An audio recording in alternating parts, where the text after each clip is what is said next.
Have you heard of AUTEL or who's behind them? Let's find out. This is the AUTEFIX D1 bidirectional scanner, and it has a Bluetooth dongle that comes along with it, as well as a couple of other cables. Runs on an Android tablet, and is powered by AUTEL. That's right, the scanner company powers this computer, but it's not labeled AUTEL, but it has that all over the place in their manual and so forth. Let's go ahead and get started, and then we'll get into what we think of this. This is the OTOFIX or AUTEFIX. I'm going to go with AUTEFIX. I think it's maybe a play on words anyway. But this is the D1 scan tool from AUTEFIX, and it's all over the place in their material as well as even on the back of the tablet here. It's powered by AUTEL, so I'm not sure kind of the business reasoning for it not being AUTEL, but they have not stopped short of claiming it about everywhere you look, powered by AUTEL, but it's not an AUTEL tablet, it's an AUTEFIX tablet. A very thin Android tablet, but it's very light and handy. Power up here. Now I have already set it up. I will tell you, setup was pretty much a breeze. I think there was about 50 updates I had to do, but other than kind of the main tablet update, the rest of them were very, very quick, depending on how quick your internet is. And you don't have to run all the updates. A lot of the updates are just the individual brands, if you will, of cars, or individual makes of cars. So you see GM, Aston Martin, BMW. So you don't have to update all of those, but I did just because it showed 41 updates still on there, so I wanted that cleared off. So I ran all the updates. But anyway, very easy to power this up and get right into the interface. If I wanted to go to the Android home, you see I've got an Android home there, but the regular home takes us to the diagnostic scanner homepage, which is great. Again, we're using this as a scanner first and a tablet second if we want to. And we'll get to using this really quickly as well, but just wanted to go over a couple of things. So this is the case it comes in, which I gotta say, not bad at all. Let me power that down. I like the strap in there. It keeps it kind of secure from anything banging around or what have you. And then you have a Bluetooth dongle here. So this is going to connect Bluetooth. You can also, it comes with this connector here. It does not come with any of the other parallel wires, but you can plug this directly into the Bluetooth dongle and then be able to wire it to your actual tablet if you want to go that route. Also, you can connect to other testers as well. So it comes with these things, the Bluetooth dongle, this cable, as well as the power cord or the power block, and a USB Type-C cable. And it's going to communicate and charge via that USB Type-C. Other than Bluetooth, it'll communicate that way. Really clean looking unit. You see a camera there on the back. Looks like a light as well. Other than that, really nothing else on this other than the power button. And then you can flip this little lid right here open, and then you've got access to two USB Type-C ports and then a micro SD card slot. One of these ports is for communication and the other one is for charging, and you see a little battery symbol here and the USB symbol right there. But I like the fact that you can cover that up when not in use, and if you're using the Bluetooth dongle, really you don't have to have that open unless you're charging. Power up, just hold the power button down. If it has been powered off, you may have to hold that on. Other than that, typical Android tablet fashion here. So if I want to see the settings, I could go into settings here and then go into settings right there. So I can go in the Android side of things, or if I want to go into the scanner here and then scroll through the different options. This is a bidirectional scanner and many hot functions, as well as like 140 different manufacturers that are supported. Let's go ahead and throw this on something and start looking at the interface. We'll go ahead and plug our dongle in.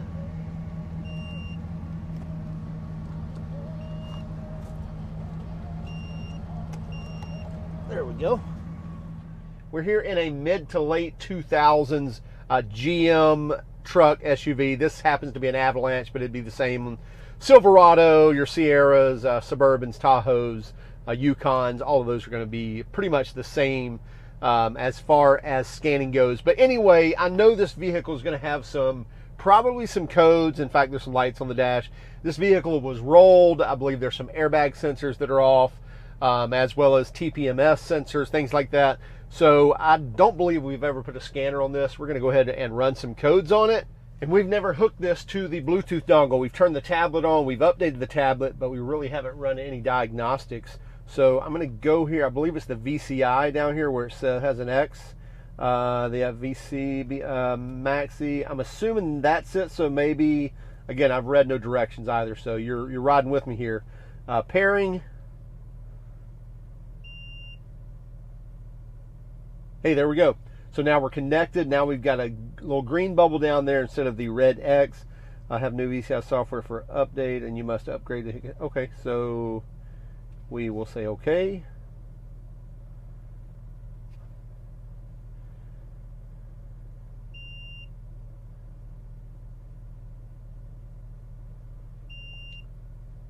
So more updates need to be done. You could update now.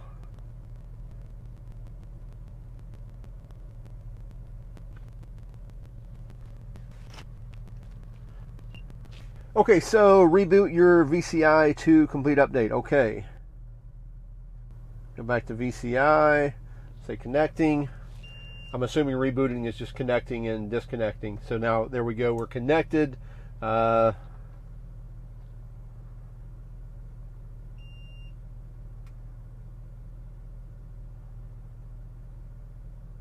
software is up to date. Okay, so we're good now.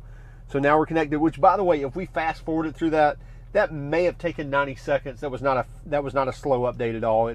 It took a few seconds, but again, probably a whole thing start to finish, a minute and a half, but not a long term thing, not at all. So I'm going to click here and we're going to pair again.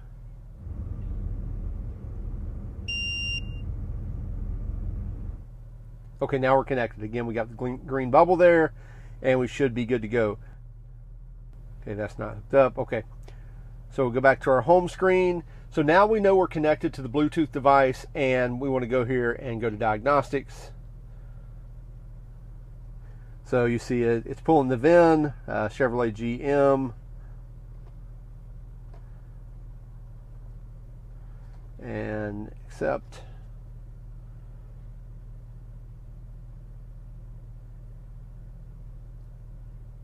Enter VIN manually or tap read to acquire VN. I'm going to say OK.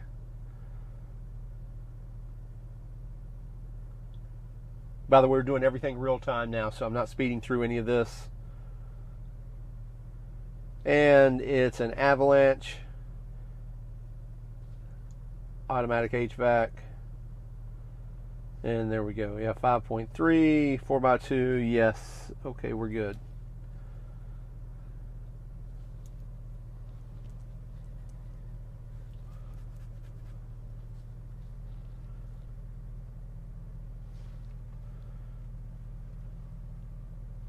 Which, by the way, when the Bluetooth is connected, you get a big blue light there on the VCI as well as the green light. Okay, so we have hot functions. We got diagnosis. Go to diagnosis. Let's go to auto scan.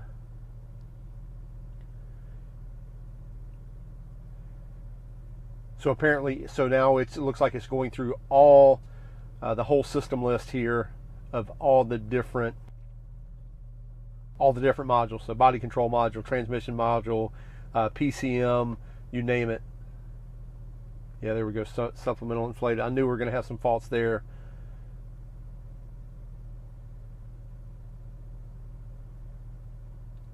Running pretty fast as well, and gives us a status there at 40% done. And again, this is all real time that we're going through this, so bear with us. But I do want to give you a sense of how long it takes.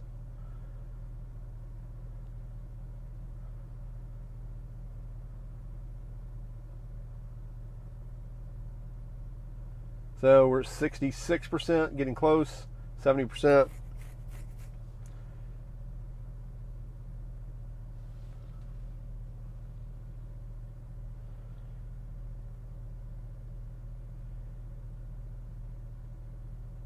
People want to know all the time why their batteries fail so often, it feels like, and just look at the amount of modules. And this is a 15-year-old vehicle, and look at the amount of modules that are on this vehicle that's continually tapping into your battery. Anyway, so there's our fault. So it looks like, yeah, okay. So we've got ECM, so let's see what's on the ECM. Okay, trouble codes, read codes. Thought we just read those.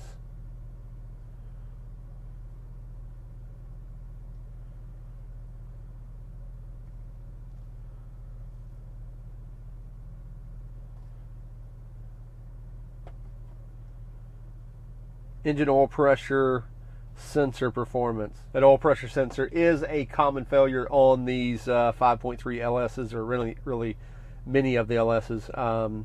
So anyway, so that's that code.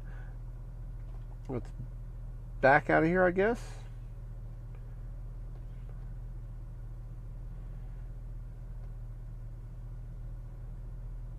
And then go to the supplemental. And trouble codes, read codes. I wish that, since it looks like it already read the codes, why it wouldn't just give us the codes, and it looks like it's rereading, but maybe not. Maybe it's just pulling these up. So driver seat belt, tensioner, deployment loop open. So again, that's that rollover. It did fire all the front seat belt. Well, it probably fired all the seat belts as well as the side airbags deployed, and I believe I don't believe the front airbag deployed, but I know the side rails did.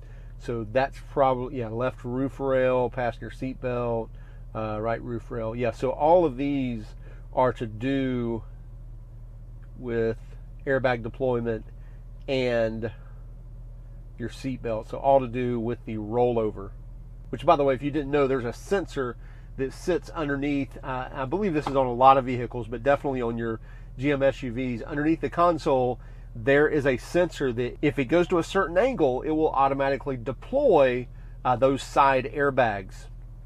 And that's what happened in this situation. Very slow rollover, but we did have a rollover. Okay, so we're going to back out. I'm assuming that's the right way to do this. And so memory seat, door switch. I'm going to rescan everything, so it looks like I backed out too far.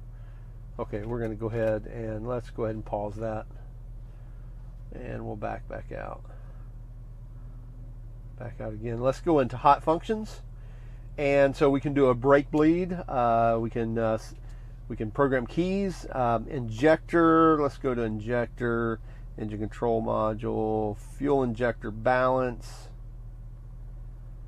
Make sure all fuel lines are connected. Connect fuel pressure gauge to the end of the fuel line. Each fuel injector per cubic flowed. So we're not going to do that right now. We'll cancel out of that. But that's cool that we can test our injectors. Change tire size. Remote controlled door lock receiver under change tire size. Well, that's just wonderful. Tire type, pressure, and selection. Okay, again, we're going to cancel out of that. Oil reset, I do need to do that, so let's go into here. Oil reset, oil life reset.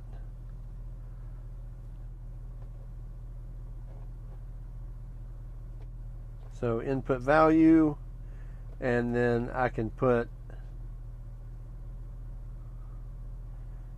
so now I can type in 100.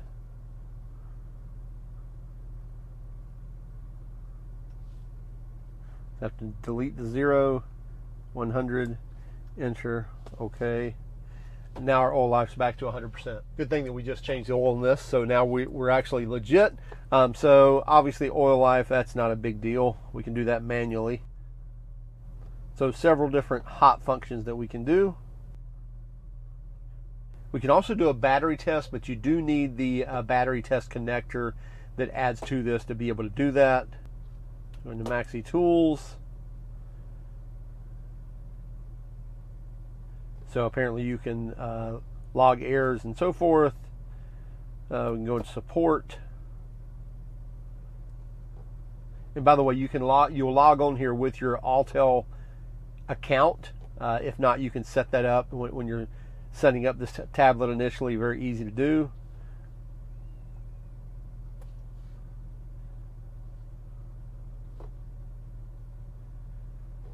All your settings. On service, click OK.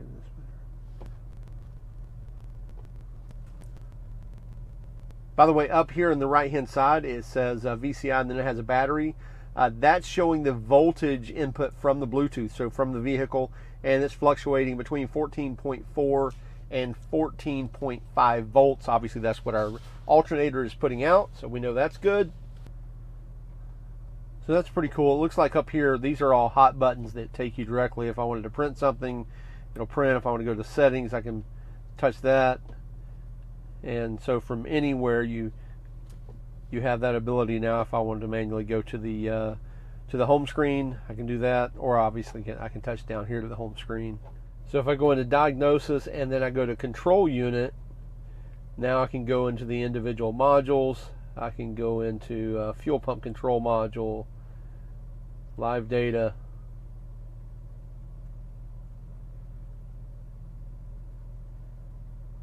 see my 5-volt reference. I can see my ignition signal, fuel rail pressure, fuel pump command is on, short-term fuel pump trim, long-term fuel pump trim. We can also record all that. If I want to see it on a graph, we can see it there. Go back to our list, can record it, freeze it, clear data if I wanted to. Okay. Control module, live data, misfire. I can look at misfire information. So this is all our current misfire. And I can see I have 0 there. But if I were having an issue, I could look at those. Can I filter to this, just those? Show selected, there we go. So now it's only showing those. And then if I want to graph that, so I can only graph a maximum of 5. I'm going to choose those 4. And I can see we have 0 misfires. O2 sensor. So before and after on number 1 and before and after on number 2. And you can read the millivolts, fluctuating from 800 down to 100 or so. Staying up there somewhere around that 800 range, 790 range.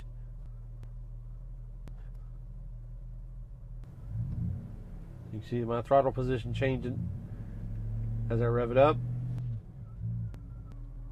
So a lot of great data on this little guy. Impressed so far.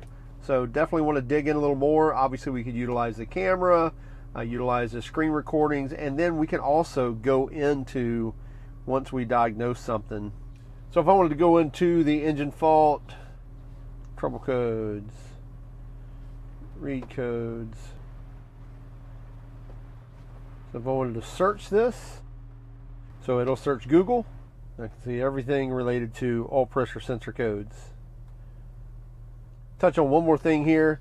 I'm going to go into update, and just so you're going to get 2 years of updates with this, and then you can also, looks like $219 to renew, but you can see that I'm valid until 5/19/2025. So I'm good until then, but then updating this is only a couple of $100, so it's not $1,000 every time you want to update all that data. But like I said, you get 2 years of updates when you sign up or when you buy the tablet. We can also do active tests, special function, set up new sensing and diagnostic module. That's interesting, so I didn't realize we could do that. So if we had a new module, traditional enough, so it's basically telling us how to set up the new diagnostic module. Lots of cool stuff. Just like any other diagnostic computer or diagnostic scanner, we really need to put some time into this before we give you kind of a long-term answer or long-term review status on what we think. initially we think it's a great scanner, but I think on your European models, on some of your Asian models, and even some of your German models, you're probably going to run into some more specific needs that maybe this doesn't handle, but I do know they're tackling some of the big issues that are already out there. As far as on the GM platform, I think it does very, very well on the special functions, the hot functions, as well as the testing, the graphing, things like that. We think it does a great job. It's very easy to use, and for a price point of $600 with this, and the fact that you get 2 years of service and updates before you have to re-up again, and the fact it's only a couple of $100 to re-up that and update your computer, that's not a bad deal whatsoever. Now, I'm saying price of $600. We've seen the price kind of fluctuate on it depending on what you get with the tablet and so forth. And you can also add things like their battery testers and different modules that you can use with this as well. But it looks like AUTOFIX is here to stay, and with the backing behind with AUTEL, not sure of what all that's about, but we can see a bright future with this. And again, very light and easy to hold, easy to carry around, quick to use. So we give it a thumbs up for sure on at least our initial testing of this. Be sure to check it out. We'll have a link in the description. Also, keep track of us on Instagram, Facebook, Twitter, and even TikTok. And if you don't mind, hit that like and subscribe button if you haven't done so already. And by all means, have a great day and keep smiling.